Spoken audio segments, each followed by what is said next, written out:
Athlete Builder. Really lucky to bring on Tony Holler today. We have Coach. He's come from a coaching family, parents, himself, his kids, and talk about making a dent in the world of coaching and getting people better with impact. Hall of Fame coach, and doesn't start and stop there. But when I talk about impact, I talk about hundreds of schools and therefore thousands of student athletes. We're talking about people not just on North America continent, but also in Europe and soon to be in Brazil and South America. So Tony Holler, when I thought about, hey, he's a track coach, but that's not right. He's a speed coach, and that's my dog.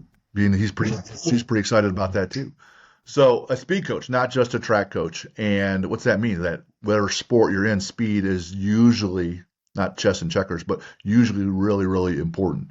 And that's one of the, if you think about Tony, you talk to Tony, that's his deal, right? It's about building speed, and he has his methodologies, and he's been a proven commodity in the athletic world. So we got Tony Holler on today. We're going to get into it, and it's an area that arguably of strength and conditioning, probably one of my weaker areas. So I'm really looking forward to learning a bunch today, posing a bunch of questions, and pitting Tony and Lucas against each other a little bit, and just seeing where we'll go. But man, Coach Tony, man, thanks for being on today. I'm looking forward to it. Thanks. You're welcome. Just lucky that had you on. One of our other coaches, I was telling Lucas, Chad Dockery's a good friend of ours, been on the show. He's a athletic director down at Wrights Memorial in Evansville. He was helping out my kid when he was in Plainfield High School in Indiana, and Tony's from Plainfield, Illinois. He coached my kid in track and football, and a couple years ago, Plainfield here won their state title. Coach Pelkey's the main guy there.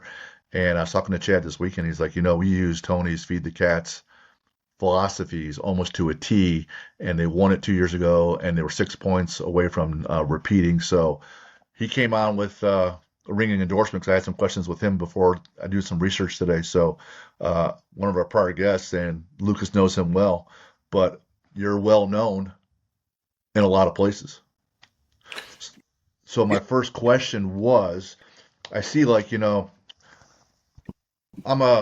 wouldn't say a good Catholic, but I'm a Catholic, and we have the 10 Commandments, and I saw Tony has his commandments on running. And one of the things he writes down is that people are good at what they like and obsessed at what they love. Well, no one comes out of the womb obsessed with speed.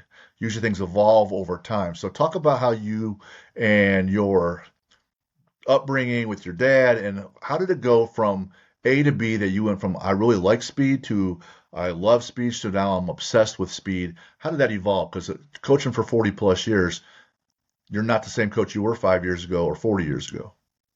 Yeah, well, first of all, I think it's important to understand that not only was my dad a coach, but there was something about coaches in the Midwest, basketball coaches in the Midwest, whether it was Indiana or in Illinois, especially those two states, where truly the head basketball coach was possibly the most recognizable person in the community. You think Yes. back to Norman Dale and Hoosiers, Oh, yeah. that was a big deal. And so coaching was not a hobby for my dad. He was a head basketball coach at 22.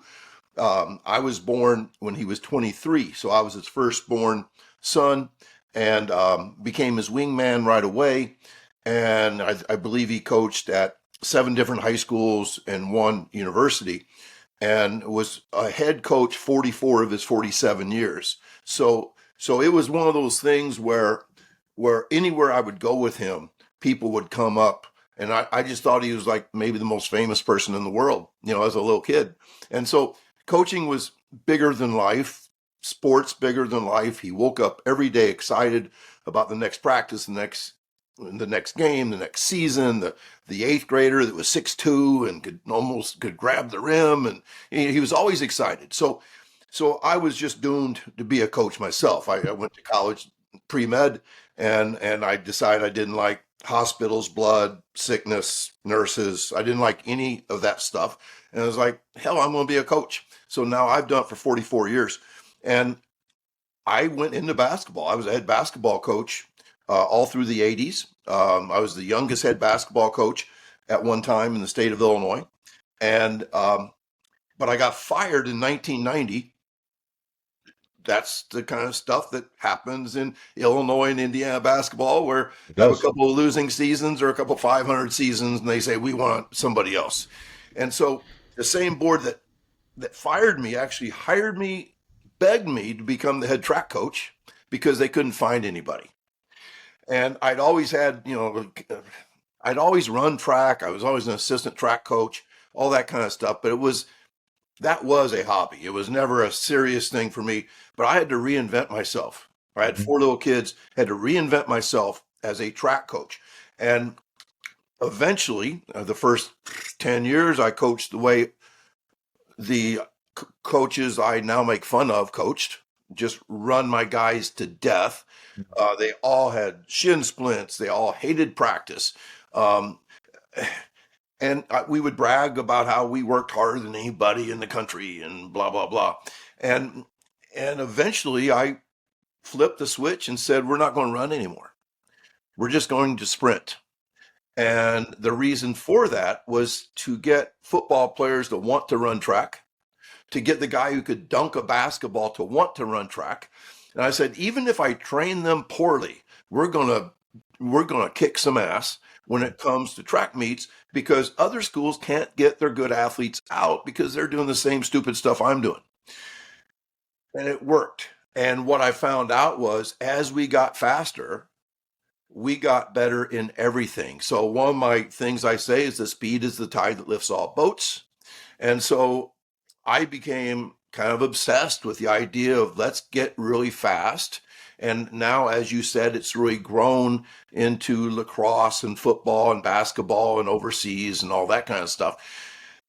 But I want to come back to the reason why that statement is in my commandments. I see it. I was a chemistry teacher for 38 years. And I used to tell my chemistry class, this is going to be your favorite class, and I'm going to be your favorite teacher.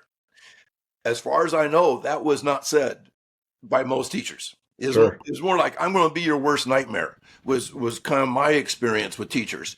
And and what I found was that when kids leaned in and say, maybe I'm going to like this, they liked it.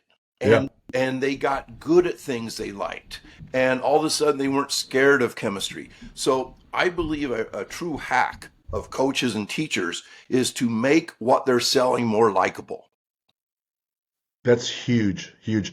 Enjoyment is one of the core values that we have, and it was probably for the longest time my least favorite of my six.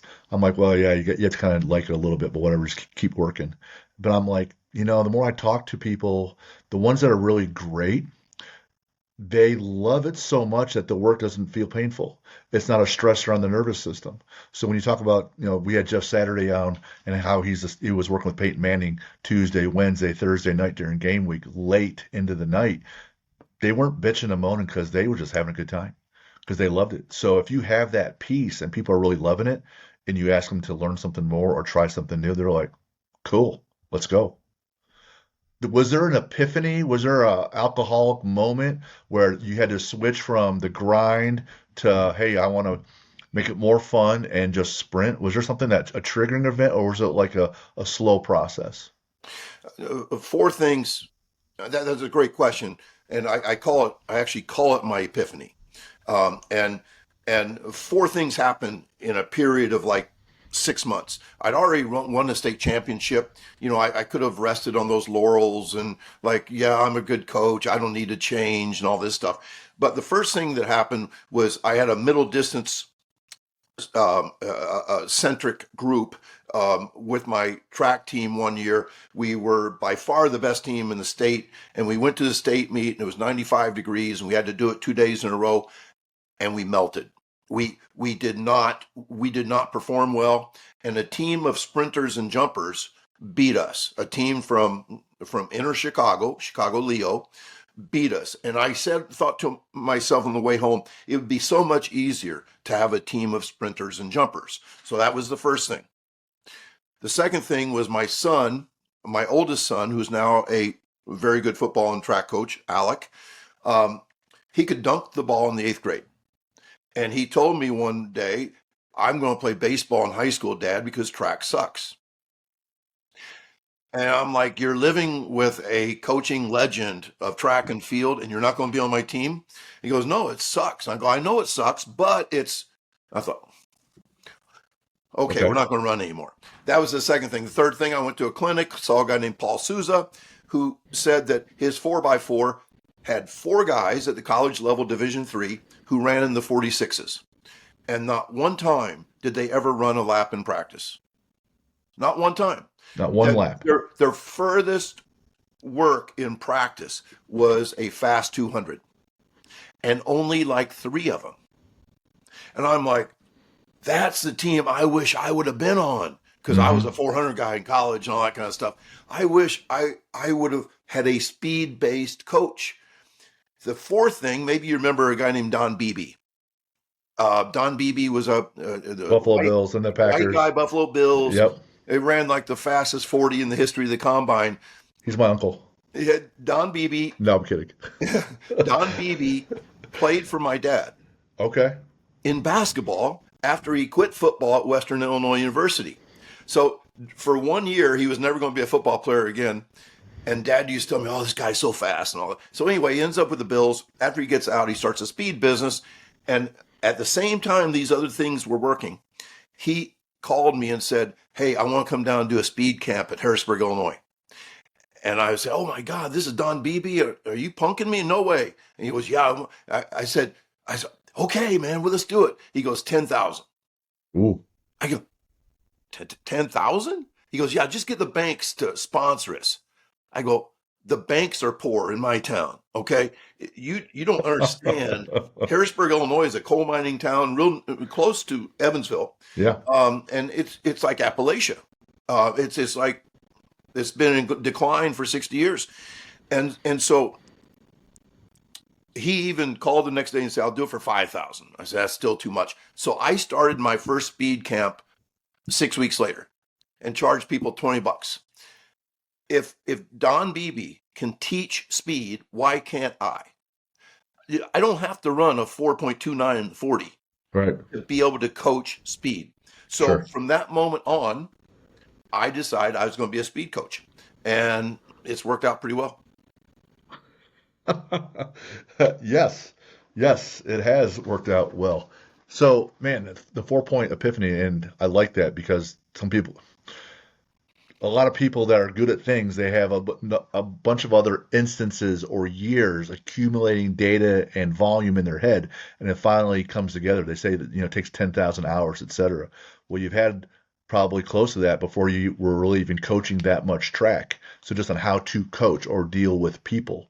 Then you had all the hours of coaching track on top of that and speed. So you put all that together and you're like, well, shoot, maybe this works, maybe that doesn't work, and I can start tinkering with things or just overhauling things. And so I get that. Having been a financial guy for 15 years, and now I'm not, right? So last 12 years I've been running the gym, and now this.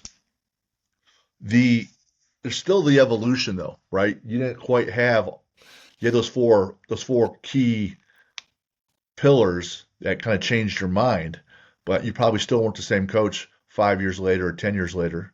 Can you give us a couple of things that, hey, even over the next 10, 20 years, I made some other adjustments as well. Here's what they were, and here are the results. Well, I think it's important to remind people that I was 40 in 1999. I was 40. Most people are the person they're going to be when they're 25, and they spend the rest of their damn life defending their Hmm. identity. Yes, And that's whereas it. whereas my dad, he survived as a coach because of evolution, because he evolved into becoming a better coach, a more of a player centered coach. So he gave me license to evolve. And I think that's really important, because if you're just around hard nosed people who defend the way it's always been done, that's probably who you're going to be too. But I changed everything at the age of 40. Now, the changes I made, the things that happened, like we won the 4x1 in the state, the speed event 3 years in a row after I switched. So I kind of knew I was on to something, like Yep. I just kind of fell into a crazy, like people say, "How do you have the courage to do this?" And I was like, nobody gives a shit about track and field. It's a step child at every school, and so there was nobody in the stands. I Mm. basically coach orphans because the parents don't even want to come to the meet. So so I was given license to do crazy, cool, experimental stuff. Maybe that's the sciencey part of me. Mhm. And so the first 10 years of it was just me being the mad scientist. But in the last 10 years, from around 2015 on, I started writing, I think in 2013, and that really promoted my thoughts and ideas. And with social media, we have free reach Mhm. where I can put something I write on social media, and literally something I wrote in 2014 had 2 million shares. 2 million shares. It was an article for Simply Faster called 10 Reasons to Join the Track Team. And so I kind of burst onto the scene as this nobody who wrote about stuff. Mhm. Since then, I've gotten to be really good friends with the greatest sprint gurus in the world. Les Spellman, I work with Les. Chris Corfist is my business partner. Brian Kula, who trains McCaffrey, is one of my best friends in the world. Cal Dietz, the famous S&C guy at the University of Minnesota, is in my inner circle. I mean, um, I have a podcast scheduled in 3 days with John Shaw, the Titans speed development guy, Tennessee Titans, and so Dr. Ken Clark is a really good friend of mine. So I mean, like, all of a sudden, I was like rubbing shoulders with the movers and shakers. And these people are all smarter than I am, and they all are willing to share. And so it's been I've learned more in the last 10 years than I learned in my first 56. And I think that's an important statement that Yep. at the age of 56, you can still learn tons of stuff. And I think that I've been more enthusiastic in the last 10 years. The more you learn, the more you love it. Yep. It's also because I could say that's absolutely true for me in that I've been running my gym 12 years, but it's the last two or three as I started putting my philosophies together on paper, in print, where it really kind of started to crystallize, hey, what do I really think and believe, and what have I been testing? And you start seeing that it's part of your identity out there on paper and it's working. Now you see, hey, my ideas or who I am is actually working with other people, and then you're like, man, that's fun because now it's legacy, it's impact, it's what we're called to do, and then you end up start seeing it. I was just asking Lucas beforehand. I said, in the strength and conditioning world, and also just the coaching world, tons of strong ego, my way or the highway. And I love the West Side Barbell guys over in Columbus, Ohio, about lifting. But Louis Simmons, the founder there, when he would go to meets and he had his conjugate method, he was always asking other guys that didn't train conjugate, hey, what are you doing? Because he's always trying to adapt and evolve and learn. But still, when I talk to other strength coaches, they might be conjugate coaches and say, hey, this is the way to do it. Or velocity based training is the way to do it. I just heard from this one college coach, and he simply said, don't you think eventually there's only be just one way? I'm like, well, even that one way continues to evolve. Like there's still the learning. So when you take your philosophies and you go up against, let's say, what's it called? It's the fourth quarter mindset. Have you heard of that? Sure. Tons of volume, right? Yep. Tons of volume, right? And they're all like, let's go and keep push and push and push.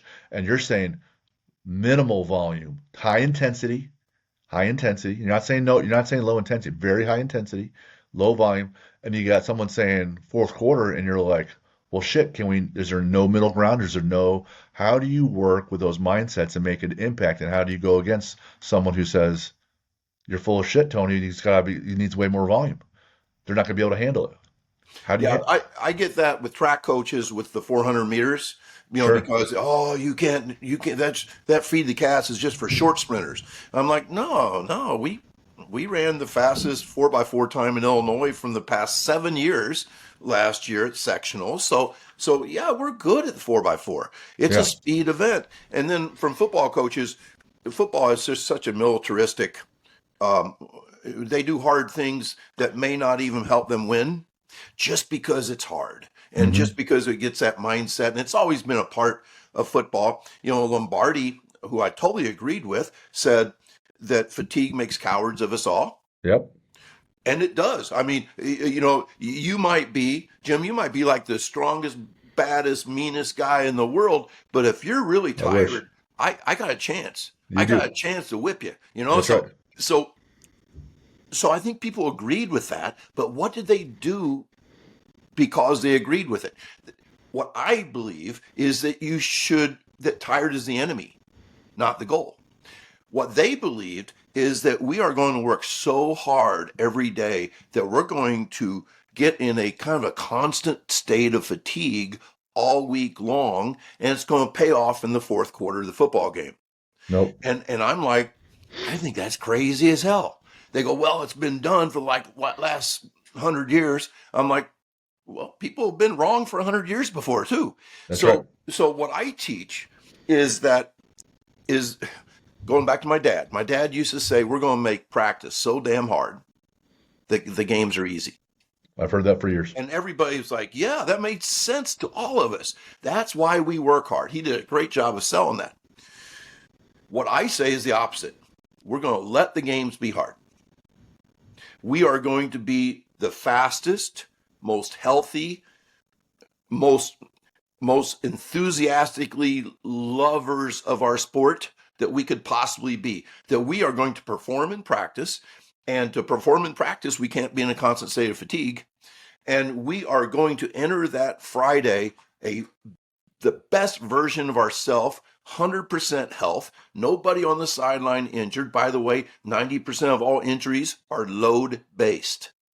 We have learned that with GPS, that 90% of injuries happen. It could be a sprained ankle or a concussion.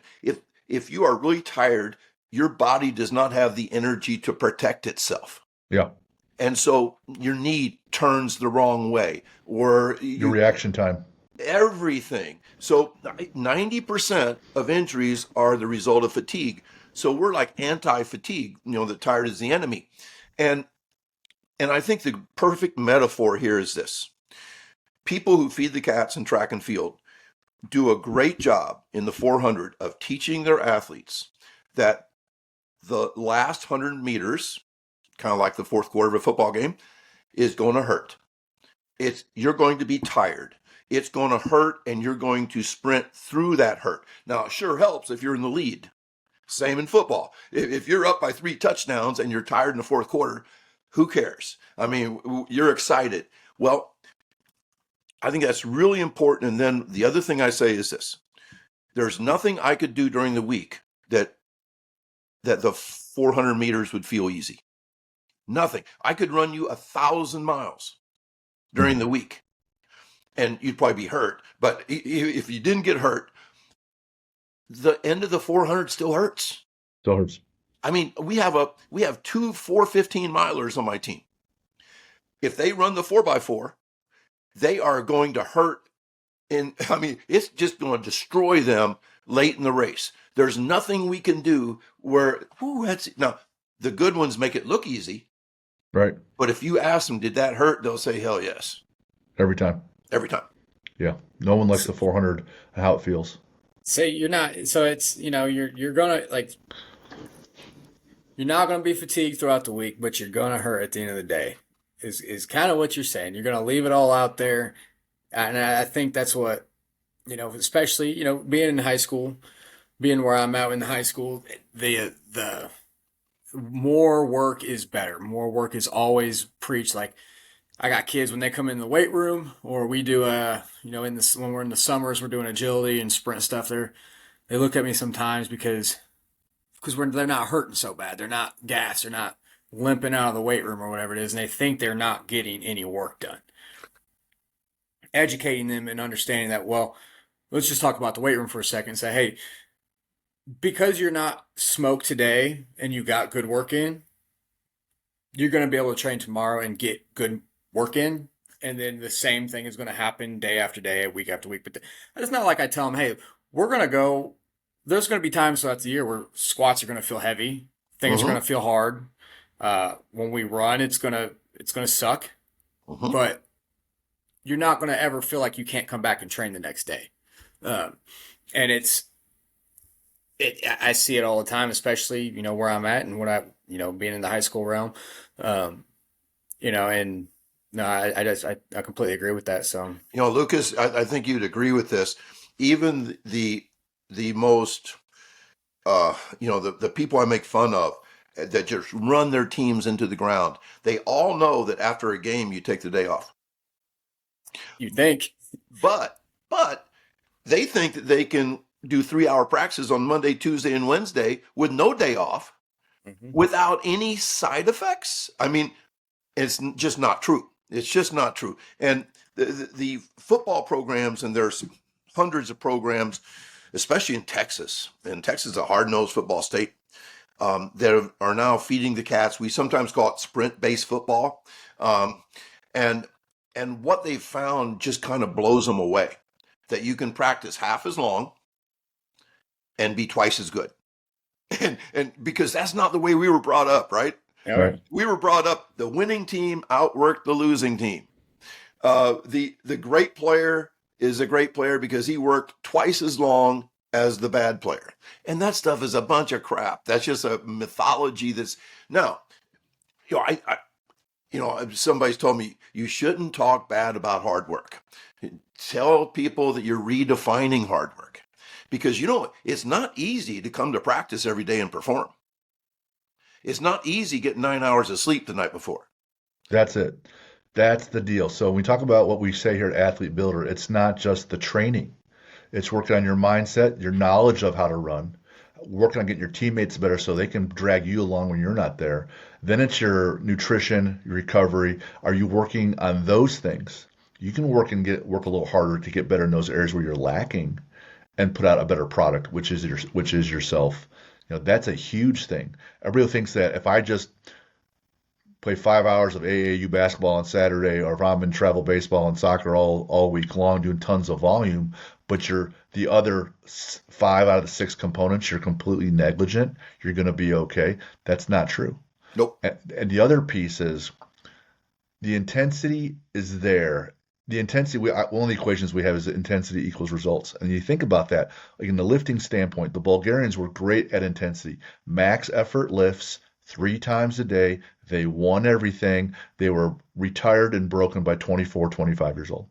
So if you want adaptation on your body, you have to be a little bit more intense than you were the last time. You have to go a little faster than last time, right? And the only way you can do that is if you're clicking on everything else. So if you're always fatigued, you're never going to be able to run as fast as possible. So the intensity is never there. So you're not going to get faster. Same thing with lifting. Like if I want to lift heavier and I'm always exhausted, then I'm wrecked. And then from a personal example, from being a lifter, you wouldn't know this, Tony, but I'm doing this endurance thing in August for charity, and it's a long swim and a bunch of other stuff with the military. And so last week was a longer week for me in terms of volume. And by the end of the week, Friday, I was wrecked. And I'm talking to my wife who's handling my food. And I'm like, well, I missed. We had 2 nights of storms here, so my dog was up, which means I was up. And then I didn't get nearly enough food. So come Friday, I go to do this workout behind on food and behind on sleep. And I am wrecked from a basic recovery workout. I come home, like I needed to sleep at 9:30 in the morning. And I'm like, oh man, that's just textbook, not recovered, still grinding. I would have been better if I skipped the entire workout totally, fed and Yes. rested myself, and then moved it to Saturday, or just skipped it altogether and then started again on Monday. Monday's always my longer swims. They're always better. I'm better rested and I'm better fed throughout the weekend, so Monday's better. So to your point, if you come in rested and fed, you got a shot of being more intense and therefore faster. I have a triangle, not triangle, pyramid. Like everybody has a pyramid or something. The base of my pyramid is rest, recovery, sleep, nutrition, hydration.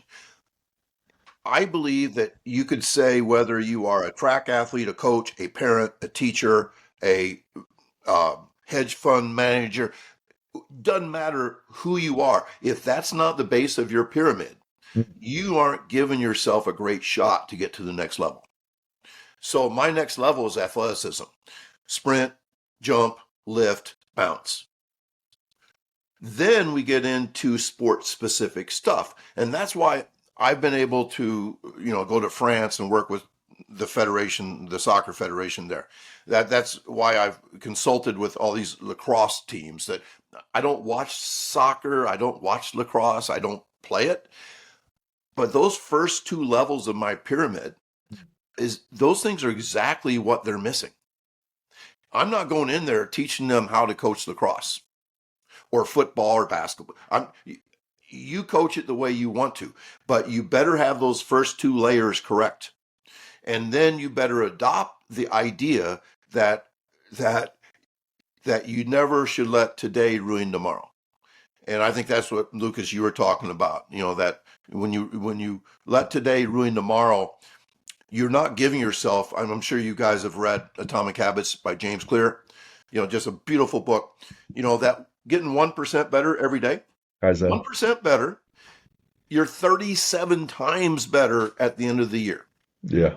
If you're 1% worse every day, you're 0.03% the man you were when you started. So that 1% is what we should be chasing. I tell people that when I used to be young and full of piss and vinegar, I'd go to the casino and play craps with $100 that I probably shouldn't have had. And I would try to turn 100 into 1,000. Ooh. And you always lose. You will Over be time. out of money in 15 minutes every single time, and you'll hate yourself. But I think that's what a lot of coaches do. They try to turn 100 into 1,000 every day, and it just doesn't work very well. No, it's the guy that comes in for the 6-week challenge at January 1st to lose a whole bunch of weight. My brother, it's a lifestyle. In terms of Atomic Habits, that was episode 8 for us, where we just went through every chapter and applied it to what we do. Love it. Yeah. That's true. Yeah. Yep. I think it's, we're talking about rest and recover. It's just, this is just kind of a most recent. I got a text message from one of our athletes, and a super hardworking kid. He hurt his knee in basketball season, rehabbed it. He blew out his knee and played in the last couple games. So he's that kind of a hardworking kid. He texts me. We just got off the spring break. He texted me right before spring break, and he's, Coach, what should I need to be doing for my workouts, and what do I need to be doing, to stay? And I was like, so what are you doing for spring break? And he's down in Florida. I'm like, just go down there and have fun, man. Just go be on vacation, go have fun, relax, hang out. Do what you're going to do on spring break. Don't worry about training. Don't even think about it. Don't even think about working out. Don't even really allow this time, because it seems to me that kids don't know how to detach from sport or their training for their sport or their tournaments, their 7-on-7s and all this. They don't know how to detach from it at all. And he comes up to me today. He's like, thank you for telling me not to do anything, because I was overthinking everything. I'm like, yeah, dude, you don't need to just go on vacation, have fun, enjoy it. You feel good now? He's like, yeah, I feel great. I feel ready to get back into it. I was like, well, that's the point. That is the whole point. You're recovered. You feel better. You have the itch to get back to training. And you weren't telling him that just so that he had fun. You're Right. actually thinking about him as an athlete coming back. And we just got done with our spring break. I did not see my sprinters for 9 days. And as a coach, I can talk all this stuff, but it bothers me. It's like, oh, geez, my 38-foot or 48-foot triple jumpers in Cancun, my 23-foot long jumpers in Coral Gables, Florida. Like, oh my God, are they going to be okay? But then I remember that every year, by giving them those 9 days off, they come back literally faster. Oh yeah. Which blows your mind, because they have re-centered themselves, or their CNS is ready to get with Sure. it again, and they haven't lost all their conditioning, and whatever they lost, they get it back really quick. But mentally, I think they're so much better prepared for the last 8 weeks of our season because they took that 9 days off. Absolutely. Jim, I don't know if you have things you want to talk about. I had a couple questions for you, Tony, if you don't mind.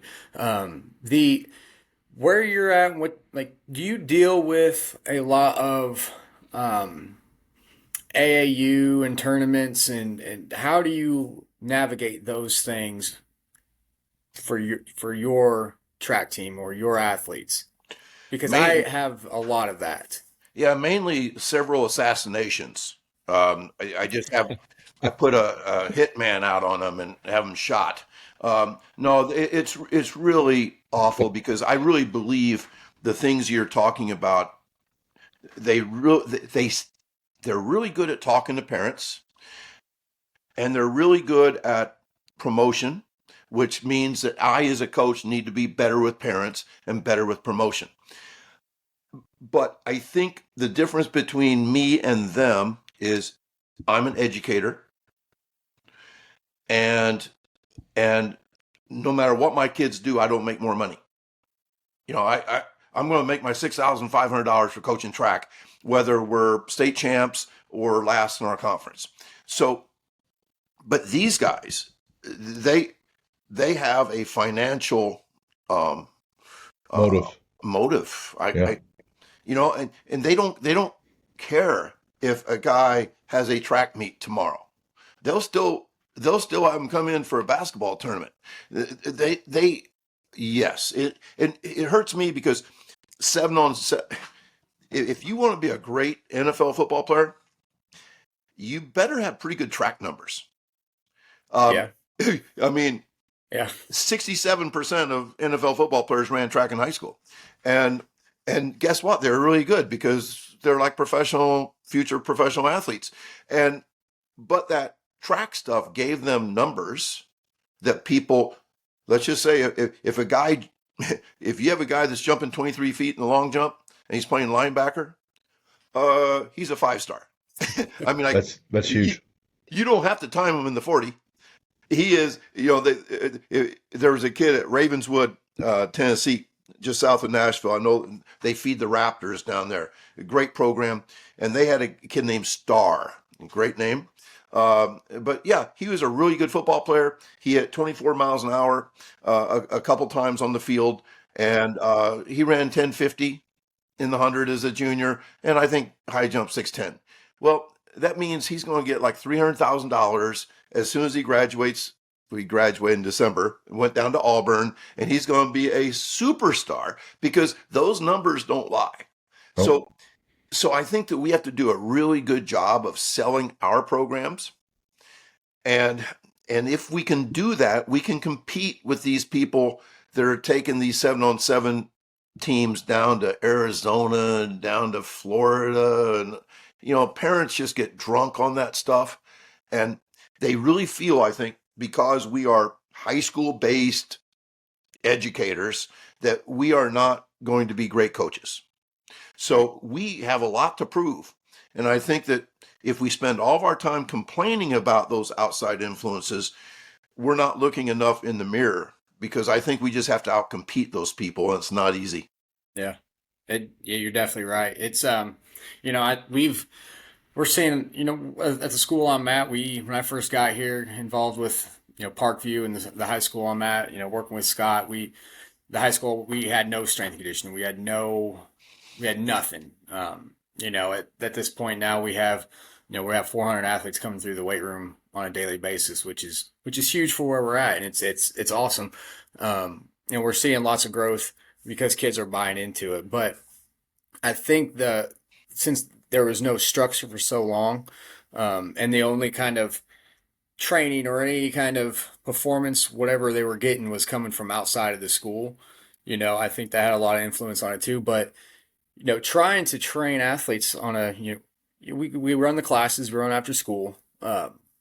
Trying to manage, I don't load management. I think it's thrown around a lot. But I mean, it's kind of doing a lot of keeping kids healthy as opposed to actually getting them bigger, faster, more athletic, less injury prone. I feel like I'm doing a lot more load management because I know exactly what they're doing. I know they're doing 7 on 7s, and you know, do you have to run into all that, Well, or you have to? I had an anchor guy on my 4x1 who who I was thrilled that he came out for track because he was a great lacrosse player and he's going to play lacrosse at the college level. He was like a scholarship lacrosse guy. But when he came out for track, I knew he's the fastest guy in the school, and because he'd work out with us in the winters. And so I was really happy to have him. But he said, Coach, I'm track first. I've already got a scholarship, but I'm going to play in a couple tournaments. And I said, well, I need to know when they are and all that kind of stuff. So if he played in a tournament over the weekend, he did not practice on Monday, Tuesday, and Wednesday because, like you said, we we have to be the smart people. I mean, Right. like, they can absolutely burn these kids up and get them hurt and all that kind of stuff. But I'm not going to do that. Yeah, if and I get this stuff all the time. Somebody's playing club soccer or something, and they're also on the track team. What do I do with them? I said, well, don't do too much.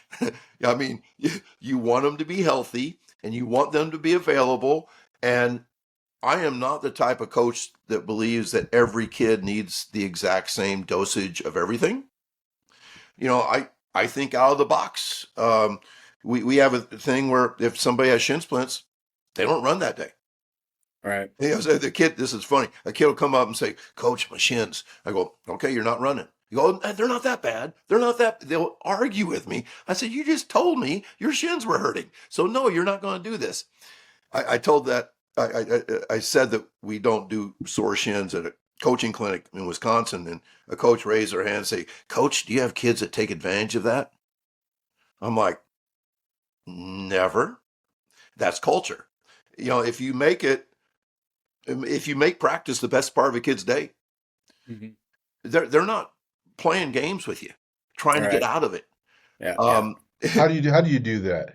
It's hot sometimes, it's cold sometimes, it's shitty outside sometimes, and you got to go run, right? Because they're recovered. So today's the day we're gonna push.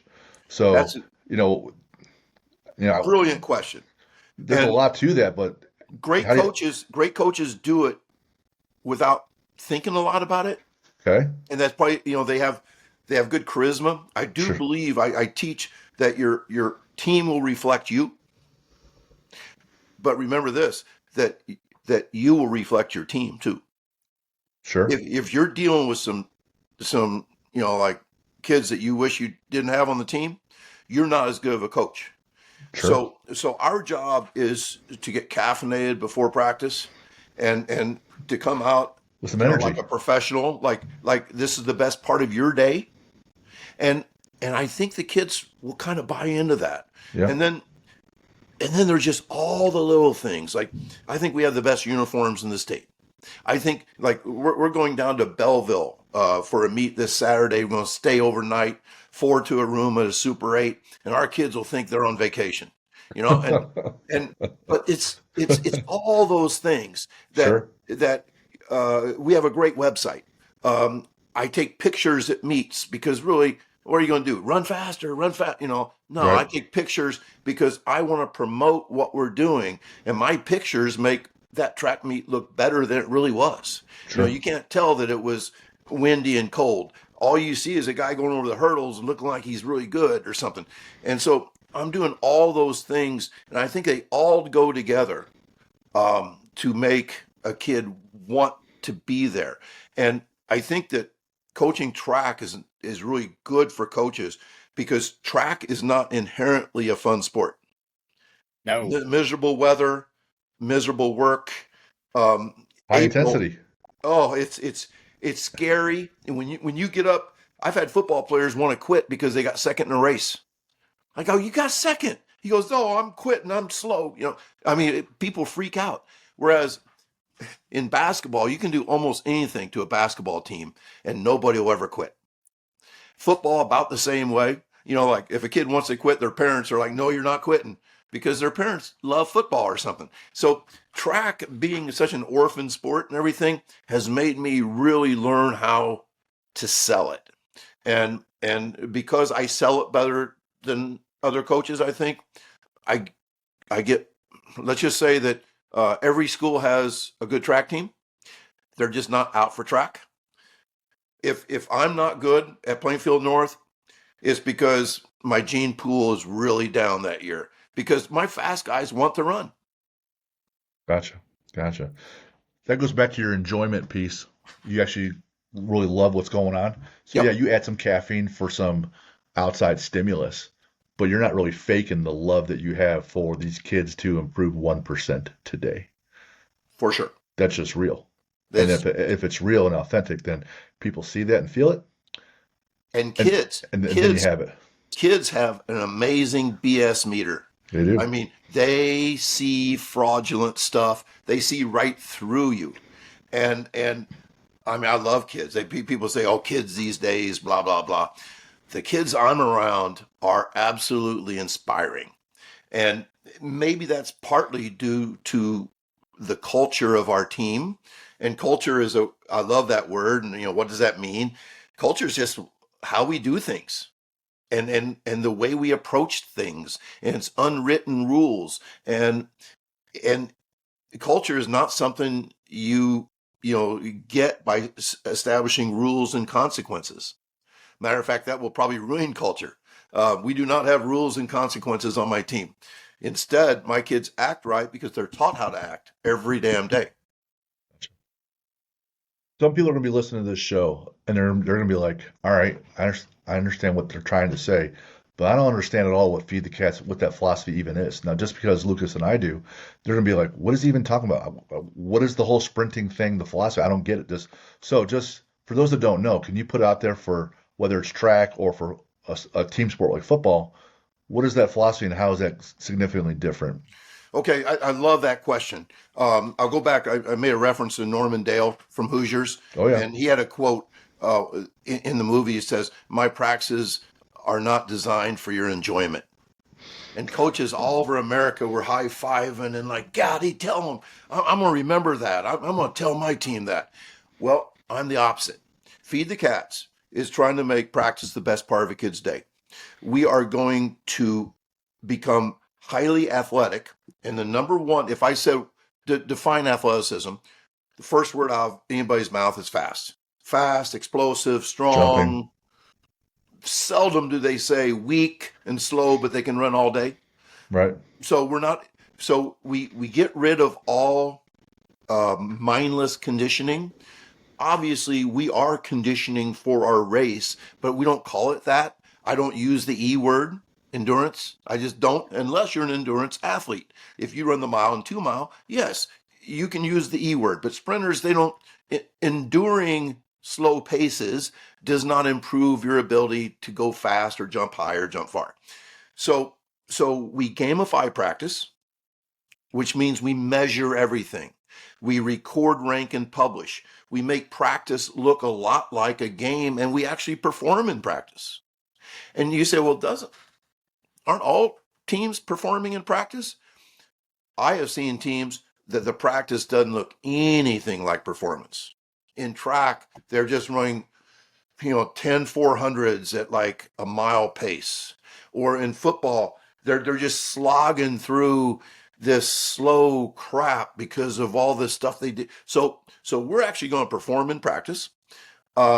We are going to rest, recover, sleep in order to be the best version of ourselves every day and to stay healthy. We are going to um, appreciate the fact that kids are really going to be good at what they like. Steve Jobs said that, say, if you really love something you're doing, you don't have to be pushed. And that's what most coaches think they have to do to kids. They have to push them. They have to yell at them and scream at them. Instead, if you really love something, the kid feels pulled. And I want my kids to feel pulled towards success. And by the way, Feed the Cats, one of the reasons why it's such a big deal now is that coaches are reborn. If as a football coach you have a 3 hour practice and you have 3 hour practice the day before, you better say the word effort 2,000 times because that's the only thing a kid can give you if he can't perform. If he's too tired to perform, he's just so you're gonna have to scream at him, cuss him. You have to threaten him, and push him, push him, push him, and then after 3 hours of being an SOB, you have to go home and you might kick your dog and yell at your wife or vice versa. It's hard to turn off that I'm an asshole thing. just because you're going home to your family. Well, coaches who feed the cats, first of all, it wins. It wins, which makes you a happier guy. But you don't have to apologize to your family anymore that I'm going to be a mean son of a gun, for the next 4 months. If you talk to me, I may not actually hear what you say because my mind's going a million. You might actually get to sleep at night. You may not actually have to drink as much. All the things that coaches have always done in order to deal with the stress and pain of the stuff. And like I said, I grew up with this. I grew up, I mean, not only was my dad a coach, but my mom's three brothers all played college football, and two of them are Hall of Fame football coaches. So, Thanksgiving was all about coaching. It was about our teams and all that kind of stuff. So that's really what Feed the Cats is. And one last thing, Feed the Cats is not a system. I say it's not a recipe. It's a way to cook. So I am not, if Lucas was a head football coach, I would change nothing about your offense, Lucas, or your defensive scheme. I would change nothing about your ideas on tackling. I would change your ideas about dosage and practice and a high-low system in practice where you're going high one day and you back off the next day, kind of like a pregame, so you can be high the next day. And all those things would be stuff that just basically how you cook. It's not the recipe. So it's not a copy and paste, it's not a plug and play type of program. It is more of just a different mindset about how you coach. Okay. One of the things that I find that, say your philosophy is diametrically opposed with other philosophies. And one of the things I tell us, like, we run a CrossFit gym and I have this issue with athletes under recovery because you want people, you said higher dosage and lower dosage. And I would say, have you ever deloaded a day or two or a week, once a quarter or leading into a meet? And they say, well, I can't. I'm gonna lose my mental edge. I'm gonna lose my physical edge. I go, how do you know? Maybe how I've been training you. And what if I was the one that said constantly push, push, push? How do you know? You have no data otherwise. Test the other hypothesis. So maybe I test the all grind approach. Maybe I test the feed the cats approach. But now I have some data and I can assess. And I can give them examples after examples that every time I went on vacation and came back and lifted, I lifted heavier. And Wow. one of my easiest days to lift always is the day after Thanksgiving. I have tons of food and I have a couple naps and I slept in late. And the next day I'm gonna come in nervous system completely fixed, tons of calories. I'm like, here are two different examples. One on vacation, came back stronger. One day later, after a bunch of food and resting, I came back stronger. Why not just try a different philosophy for a little bit and see? That's I love that question because there's a reason why they don't try Feed the Cats. Ego. That's part of it, but it's also the grind is beautiful job security. If you go 2-7 as a football coach, Yep. but every parent says, I tell you what, nobody worked harder than those guys. He worked there. I mean, my kids were crawling through that front door. He wore them out. That is actually job security. What I, people tell me is like, okay, I'm all in on this, but if we start practicing an hour and a half instead of 3 hours, and I give them like a random Thursday off, and we get beat, I'll get fired the next night. And that's kind of the truth because we live in this, we've just been fed forever this Mamba mentality. And I'm telling you, every great coach and every gifted, beautiful professional athlete will all tell you the same thing, how they got there. They won't talk about how tall their parents were or the fact their parents were in the NFL. Instead, they'll say, I outworked everybody. I was up at 4 o'clock. I blah, blah, blah, blah, blah. And it's really sad. I mean, I understand why they do this. But when that's all you hear, nobody says I was great because I took 3 days off every week.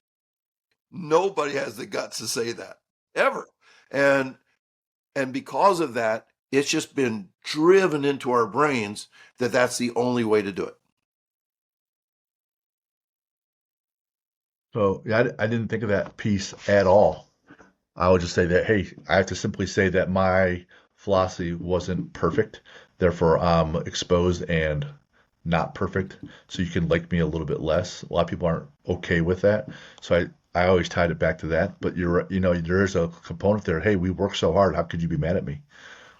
Well, and if you listen to Tony Robbins and all, he'll point out all the time that there's plenty of options where you can run around really hard in a circle and do a ton of work Yeah, getting absolutely nowhere. You know, at some point the results still have to matter.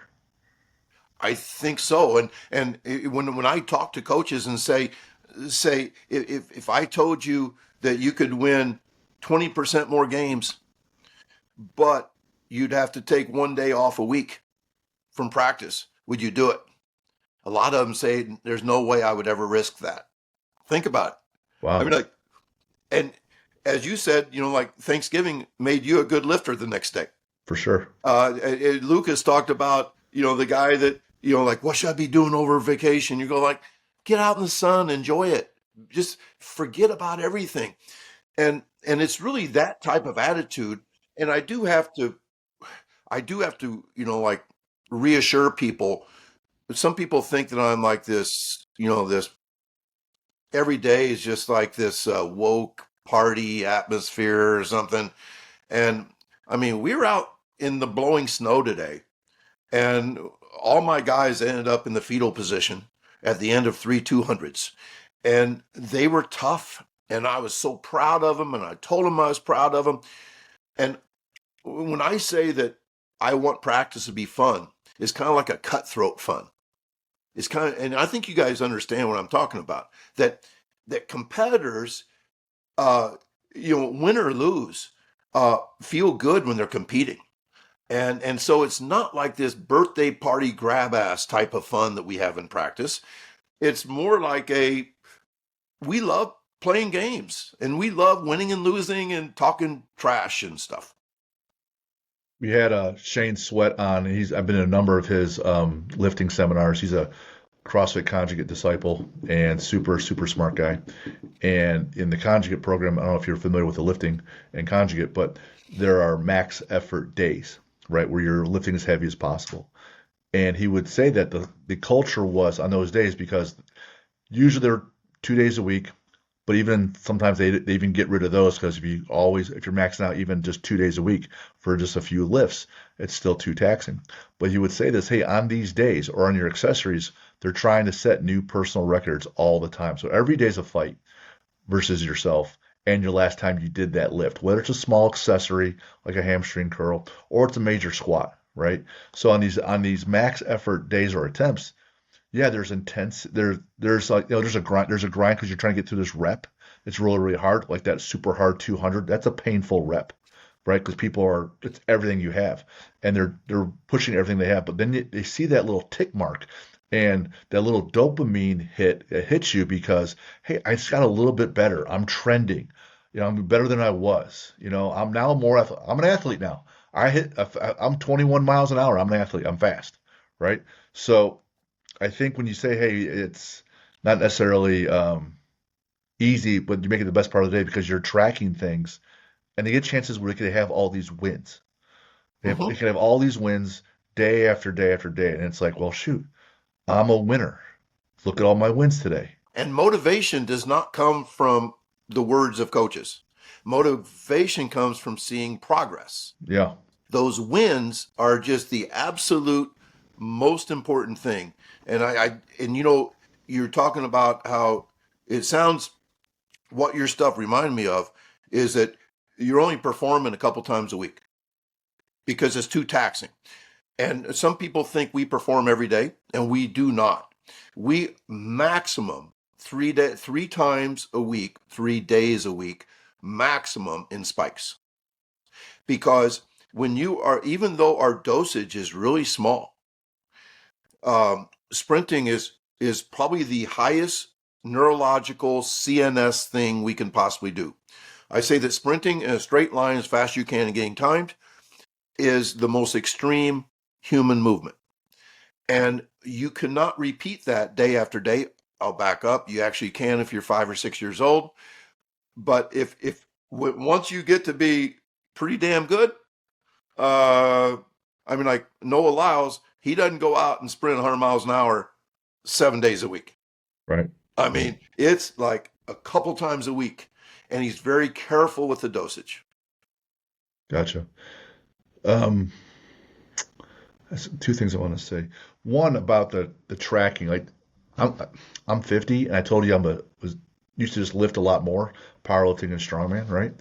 But now I'm doing this swim. So here's my book, right? It's just one of my journals I was using at the time before I finished my planner. And I was simply just tracking the days, the number of days in a week I would swim on one side, and then how many little PRs I could have on the other side. And so it's at the point where I was getting like a PR every day. And it might be simply this, not that I swam longer, but maybe this time on this lap, it took me less strokes or my time was slightly better. And I think if you can game that, so what I did with my planner, which goes with the book, if you could game that on other things like, well, I know that to me optimizing my recovery, I need 110 ounces of water. Well, how many days in a row can I get 110? Well, it's new PR. I got 11 in a row, but before it was 10. Or maybe I forgot my creatine and my fish oil and my vitamin D. Well, now I tick that. I get the little tick mark in my book or in a planner, right? So now the kids can game all the other intangibles of being an athlete and have those little wins and stack that up. And now they're like, well, shoot, I'm ready for our 3 days a week of intense practice and spikes because I had all these other wins. That is gamification. That is, I do the same thing. I keep a tally mark on how many glasses of water I drink every day. Mm, I love have that. run 1,009 consecutive days of at least a mile. And I wouldn't know that if didn't keep track of it. But every time I write that down, you get a little hit of, I did something I did good. something. Yeah. It was a win. It was a win. And I don't know if you remember back. I'm sure you do. I don't know. I'm a little older than you. But my introduction to the weight room came in bigger, Bigger, faster, faster, stronger, stronger. Yeah. and they did a beautiful, amazing thing, and that was they kept track of lifts, and there was you would repeat your week 1 lifts in week 5, and your week 2 got repeated in week 6, Yep. and in 4 weeks you get a little bit stronger. Yeah. And so kids were like breaking records every day. Even if you were the weakest guy in the weight room, you might break 4 records in one day. Yep. And Do it all the time. I love that. they measured, vertical jump, they measured horizontal jump, they did the dot drill time things, they timed 40s, and so much of I'm kind of known for a couple sayings, and one of them's record, rank, publish. Yep. And that's absolutely credit to bigger, faster, stronger. That most weight room people today make fun of that program, but they did a lot of things right. Yeah.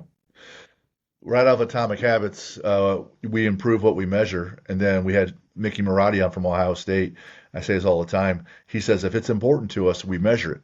And one of the examples is they have a different color chart of what urine could look like in terms of how dark or how light it is near the urinals, so that when you're going to the bathroom, hey, I'm hydrated, right? You can look at this little measurement on the chart. Well, it's really, really light lemonade. I'm good to go. So on those hot days in September when you're dehydrated, they have a measuring ability, right? So that measuring piece is huge.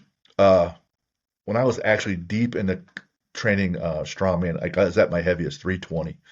And I had this awesome coach out of California. He's from Norway. His name is Odd, Ode Hagen. I don't know if you ever heard of him. No. Awesome dude. Super strong, lean, 6'5", 210, 400-pound axle bar grip with both hands, double overhand, like super huge grip strength. Anyways, he's training me on these strength sports. He goes, hey, 1 or 2 days a week for your main lift, it won't be a lift. You're gonna have to sprint a really short distance very, very hard.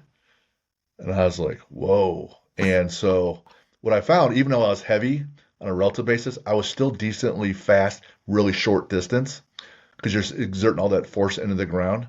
But I had no idea that I was recruiting everything physically to move that short distance.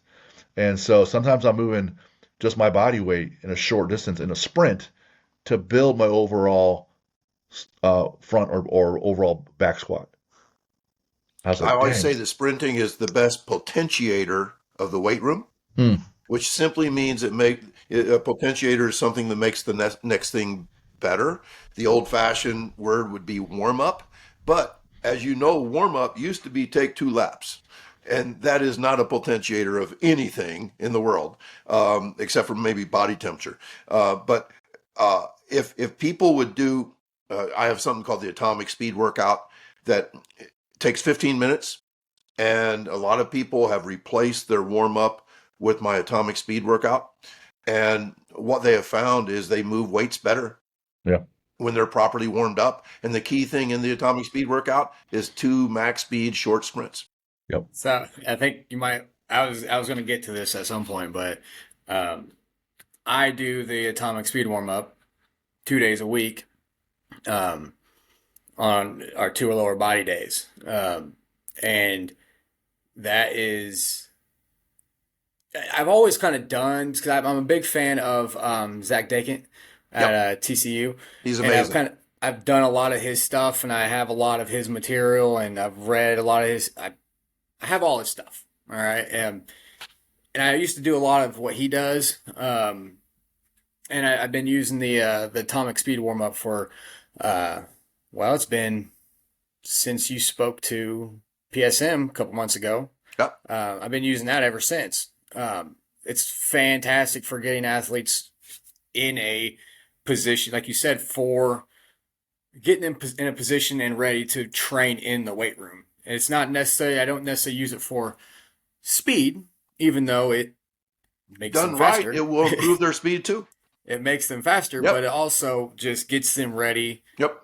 specifically for lower body training. And I love that you brought that up because I was going to eventually get to that. And also getting to that, I need to ask you because I need help.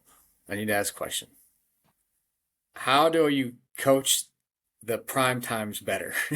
I struggle getting my kids to do them. One, I got kids that like to goof around, and that's part of Yep. strength and conditioning class. You're always going to have that. It's probably never going to go away. But I need to make it more efficient. The cues I have is everything's in front of you. Okay. That we are straight legged, and some people call it straight legged bounding. But we just Chris Corfus called it prime times because Deion Sanders, if people were ever stupid enough to throw to his side of the field, he would intercept it in prime time and into the end zone. And so we have 3 different types of prime times we do. We do short, high frequency ones where maybe our feet are only going 12 to 18 inches, but it's still straight legged and it's still in front of us. And then we have the big primes that we race in. And that's why I say, hey, race, let's go. Yeah. And once again, straight legged, nothing behind you. If you can't do it correctly, slow down, but keep everything in front of you. And the reason why that's so important is it really lights up the glutes. It's a really, really good glute exercise. And then the third one is kind of a transfer thing where we violate one of the rules. Instead of a straight legged, we go bent legged primes. So a bent legged prime is still everything in front of you, nothing backside at all. As soon as your feet hit the ground, it's popping. Your feet are, but we are bent kneed at that point, which is much more similar to running or just to sprinting, I should say. And if you really think about it, the difference between sprinting and running is that sprinting is big in the front. It's front side. Big in the front, short in the back. That's one of my cues. Big in the front, short in the back. Whereas my distance guys, even my 2 4:15 milers, they are not big in the front. they're kind of equal in the front and back. Their legs are just swinging back and forth. But if you're going to put huge amounts of force into the ground, you have to lift your hammer. You have to really get big in the front. And that's why coaches have always get your knees up, stuff like that. But that's true. If your feet, like a distance runner, seldom gets their feet more than 4 or 5 inches off the ground because it's efficient. They also run with T-Rex arms, like their Right. arms are in front. Yep. Whereas a sprinter gets a stretch reflex of the shoulder because their hand goes way past their hips, and I can feel that stretch happen when I do that. And then they're also big in the front, short in the back, and they're really tall. And those are my only three cues in sprinting: get tall, big in the front, short in the back, and hands past the hips. And that's what sprinters do. And that's one of the problems with the way I was trained as a high school and college sprinter is we did so much endurance work that I was practicing short arms. I was practicing equal front and back. Probably I was probably running like I was 5'11" instead of 6'2", and sprinters are just different. And people have always been afraid to train sprinters differently. And I blame that all on the distance running craze of the last 50 years that I bought into hook, line, and sinker. I wish I was still sprinting instead of going out and running a mile or two or three every day. It's jogging, just a terrible habit of mine, and it just really detrains the qualities that you're trying to get in speed. Man, so Bill Bowerman and you, different, right?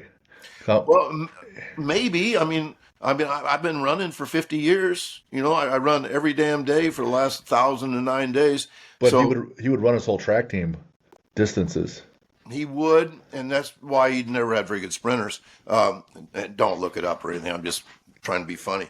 But there is a Bowerman thing that you would love. And he said that he was really talking about Prefontaine, all the great distance runners he had, but he said that extreme results never come from moderate exercise. Right, I intensity. Because absolutely love that. Somebody sent me a cartoon the other day. Like a pitcher says, "I'm going to throw the ball faster." They go, "Okay, you need to throw 2,000 pitches a day at 50 miles an hour." no, And they're making fun of the guy who was a cross country coach. And no, you got to be right, extreme to him. So what he believed is that you can't practice in third gear every day. right. You have to have performance level days followed by down days that sets up the next. It's almost like game, pregame, game, pregame. The pregame is not just to recover from the day before. It's Mm, also to set up the next big practice. So instead of running the same damn workout every damn day with the same damn pace, he would put guys in performance mode like every other day.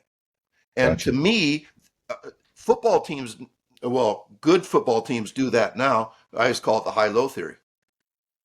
I had a technical question and a correlation, and I'm not sure how it actually translates. One of the coaches had mentioned this to me. Some states and schools no longer have the triple jump. Other states and schools do. And they were talking about the correlation between someone who's a really good triple jumper and playing like a team sport like football or lacrosse, etc. Can you I know talk to exactly what that? you're talking about Can you too. talk to that at all?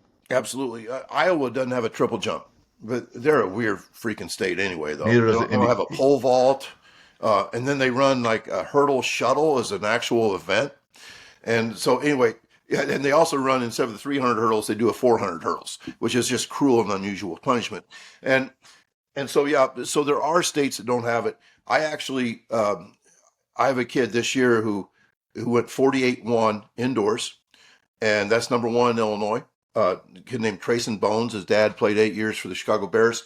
He's a stud, and the triple jump might there is like 5 to 7 times body weight that's coming down on one leg, and it can't collapse, and the foot has to hit with a directional force. So it is one of the best. I mean, you would seriously consider doing the triple jump with every athlete in a training way, because it is, I think, one of the most advanced things that you can do is land on one leg with several body weights and not collapse. Right. I mean, that stiffness is the most underrated strength that I know of. Usually we think of strength as pushing a lot of weight. You have to Well, absorb force, though, too. Absorbing force is, and I don't know if there's anything that we do in the weight room that absorbs force as much as like a triple jump. Even depth jumps that are weighted still won't. I think you're exactly right, and I think the speed component. And to your point, I'm really good friends with ever since the beginning of a thing called tracking football, where these former track coaches, football coaches got together and started assembling track stats for football coaches to guide them in the recruiting process or the draft process in the NFL. And so they have like 12 years of data now. And we know that speed is really, really important. That fast guys who can play, skillful, fast guys, or big guys that are fast, they're all over the NFL. But the most unusual thing they've learned is that football players that were great at the triple jump, long jump, and high jump are amazing football players. That those are really, really good athletic things. And by the way, I know that you cannot be a good high jumper, triple jumper, or long jumper without being fast too. But there is that strength and force absorption and force generation component that I think is so unique for those guys. And I think it's just like sprinting. Sprinting and jumping is hard to replicate in the weight room. Yeah. And because of that, people think I'm anti-weight room and stuff. I'm not at all. Right. But you need that piece, that force absorption component. So if I'm training like a team and they're not on the track team, I could make an argument that, hey, we're going to spend some time getting better at triple jumping, and it's right, left, right, but other days it's going to be left, right, left. So you have the same volume. You're not just jumping off the same plant foot on the first jump each time. And you're making the brain work. Right, the neurological pathways get developed as well. So then you're stronger and also better at absorbing and applying force on both legs, and you're now more athletic in your team sport. Okay. Yeah. And I think too, Got it. Somebody just told me the other day that they put their whole team on the 30-yard line and have them bound with one leg. Yep. And see how many bounds it takes to get into the end zone. Yeah. Now they're measuring something, and it's a game. So it's now a game, and it's you can't collapse. Right. And get there very fast. I mean, you have to hit with a springiness. You have to be strong. And so the triple jump is actually mind-wise very difficult. Like you're going to land on the same foot you jumped off of, and then land on the other foot, and then land on two. So it's kind of like an advanced hopscotch type thing. And so for some athletes, you really need to do a lot of single-legged bounding before you get to the triple jump. Sure. I look like a drunk dinosaur, but that's a different story. All right. So, Tony, I know you want to watch the game tonight. So do we. Had a great time. Who do you got winning tonight? Well, if Houston beats Florida, I win $550 in a. All right. It was $100 pool though. Okay. Okay. So I mean, I paid good money, and I'll get third. Okay. But I had my final four right. I had Houston over Florida, and there's no freaking way Houston should have won against Duke. Right. No way. Right. But, Man. I mean, they're a team of destiny, and they have a great S&C guy at Houston. Alan Bishop. Well, not only Alan, but one of my best friends in the S&C business, Kurt Hester, is the football S&C guy there. And I just did a podcast with him that was published last week. But Kurt Hester and Alan Bishop at the same school is amazing. And the thing that I love about Alan, he's always publishing these beautiful pictures of food. And he says, eat like a man. And when people say, what's your view on nutrition? I'll be like, eat like a man. You know, how does a man eat? He doesn't eat Skittles. Right? He eats meat and like food, like real food, like a Real plate food. of lots of good food. And so he's really taught these kids that are like eating chips and candy all the time. He takes these kids and turns them into men. Okay. Let's say you're lifting, or let's say you're on your, one of your runs. What do you listen to? I listen to Red Dirt Country. I listen to singer-songwriters, John Prine, Bob Dylan, Neil Young, Okay. and recently folk punk. I don't know if you're into folk punk, but download some Frank Turner stuff. Now, also Laura Ann Grace. I know she's transsexual and stuff, which is kind of weird, but his and her music is both really good. So look those people up. All right. What's a bucket list you and your wife trip you guys would like to take you haven't done yet? We just got back from New York City, one of our favorite places in the world. Too expensive, but we love it. But we're actually going on a Viking cruise this summer. I've seen those. Alaska. Okay. Alaska Viking cruise. Awesome. We were up in Alaska a couple years ago, and great fishing, great whale watching, great everything. It's just awesome. Can't wait. Favorite sports movie or two? Field of Dreams. Kevin Um, Costner. yes. Something about. I just have so many memories of playing catch with my dad. It makes me tear up every time I watch it. Do you like the Without Limits movie? Yes, Okay. I love both of the Prefontaine movies. Movies, right? There's two of them. Yeah, Yeah, gotcha. Um, is there a favorite sport you like to watch? football. Athlete? It's Oh, so sorry, go ahead. sick. I grew up with basketball, and I'm not a huge basketball fan anymore. I'll watch the game tonight. I used to love the Chicago Cubs, and I don't think I watched more than one inning of a baseball game last summer. I'm just not interested anymore. But I'll watch every college and pro football game. I cannot ever Good not enough. watch. How about favorite athlete to watch? Any sport, young or old, alive or not? Uh, Probably Patrick Mahomes. Uh, Wow. I feel kind of attached to him because Bobby Stroop is his trainer, and Bobby has spoken for us 3 times at our track football consortium that we have every year in December. And so I feel like through him, I've never met Patrick, but through him, I feel like I have an inside to his training. And the other guy is probably McCaffrey, because same thing. I've never met, probably will never meet Christian, but I'm such good friends with Brian Kula that I feel like I know Christian through him. Gotcha. I know you said you like one of your recommendations is read 1,000 books. Do you have one or two or a few that you would recommend? Well, one of my best friends, Steve Jones, wrote a book called The Twin Thieves, the best book on leadership I've ever read.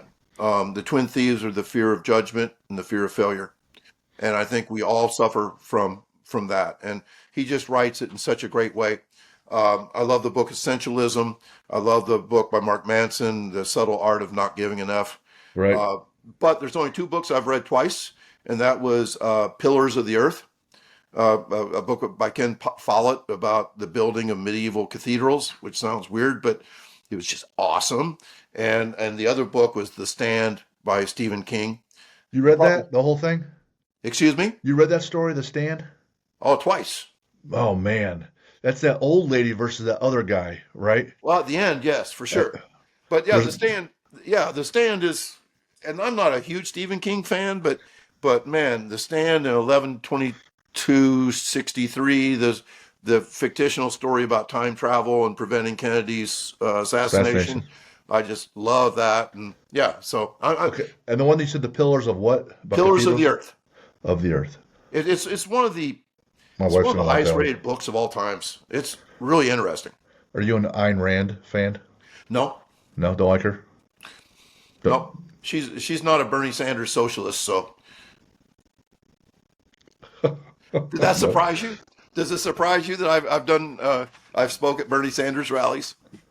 No, I didn't know your personality or political views at all. Zero. Oh, cool. Zero. Yeah, no, I feel safe by saying I'm a Bernie Sanders fan because he has no chance of ever being president. So, people just dismiss me. Oh, all right then. The next question could be fictional or non-fictional. Favorite hero or villain, or and villain? They could be different people. Oh, um, I'm just people. I got asked that at a clinic recently, and I'm just not a villain and hero fan. Like somebody said, you should say the Flash because he's like the speed guy or something. But I don't even know if he's a hero or a villain. So, no, I That's could do okay. something easy like the Batman or something, or but no, I'm just not that guy. I would say maybe I don't know you, but people could say that their your dad kind of shaped you as a coach. People would say he was a hero a lot in my life, Well, yeah, but then also he was a villain. Some nights I hated him. yeah, absolutely. When you talk about most impactful, I have an uncle that was a great football coach. He was the best man at my wedding, and yeah, Kelly Kane and Don Holler were absolutely. I was kind of thinking about superheroes when Sure. you asked that question, but Yeah. yeah, there's my wife's a hero to me, my kids, all that stuff. All right. Now people say you don't like lifting, but you said you like lifting. It has its place. What is your favorite lift for you? For me, it's just pushes and pulls. Okay. Because I run so much, my legs don't feel as good running the next day after a leg workout, and I want to run every day. Yeah. And but for athletes, my favorite's probably deadlift. Okay. And then do you have a quote? Oh, I have lots of quotes, but I'm trying to think one that would be a go-to. Um, I would say never let today ruin tomorrow. Beautiful. Beautiful. There's a lot of different ways people can reach out, find you, connect with you, different sites. Let everyone know where can people find you. Well, I think you found my phone number by just Googling That's true. what You what what can, is Tony Holler's phone number, that and is absolutely true. I am I'm kind of accessible, like I put myself out there. So yeah, if you type in "feed the cats" or Tony Holler or and I run my own my own Twitter site, PN Track, Yep. and Twitter really changed my life because it gave me free reach, as I said earlier. But I have my son that does not coach is my content manager, and that's all he does is YouTube stuff. So my YouTube, Insta, Threads, uh, TikTok, all that stuff is he. I'm sending him information, and he's putting it out there. One thing of the things I'll point out that CoachTube is an option where people can get a hold of you and some content. And there's other legit coaches on there as well with other resources, courses, things like Yes, that too. So, I have 17 courses on CoachTube, and it's interesting when when the CEO contacted me 4 years ago, he said we think that you could be the next Hal Mummy, and I had just gotten done reading The Perfect Pass, which is the greatest football book of all times about Hal Mummy, and so he was just a hero of mine. I'm like, yeah, right. I'm going to be like the next air raid guy, right? And they go, no, he's made 100,000 in the last year. And so anyway, long story short, I'm the number 2 seller all time on CoachTube now, okay, and he's number 1. I take it, right? Yep, it's been great to me. I'll probably follow up with you because I have a digital course as well. So, um, And I was going to tell you, Jim, CoachTube. I mean, I've had stuff sold on other sites. If somebody buys from your link on mhm, CoachTube, you yep, get 97%. boom. Unheard of. I'm gonna If look they at sell it for you, you get 70%. right. It is, I mean, I have stuff on Championship Productions, and yeah, it's like 10%. I get 10% of anything they sell. So yeah, you just get pennies. Gotcha. Okay, Coach Jim it is. Um, man, so Tony, again, thanks for being on the show. For those that reach out to us, want to get a hold of Tony or they got follow-up questions, info at athlete-builder.com. Shout out Tony, shout out Lucas, shout out Jocko Fuel. I like to rehydrate. and use it all the time. But again, Tony, thanks for being on the show. Hang on here for a few minutes after we hang up here, but it was really great having you on. Thank you for the gift today. Oh, I had fun. Thank you. All right. Thanks, Tony.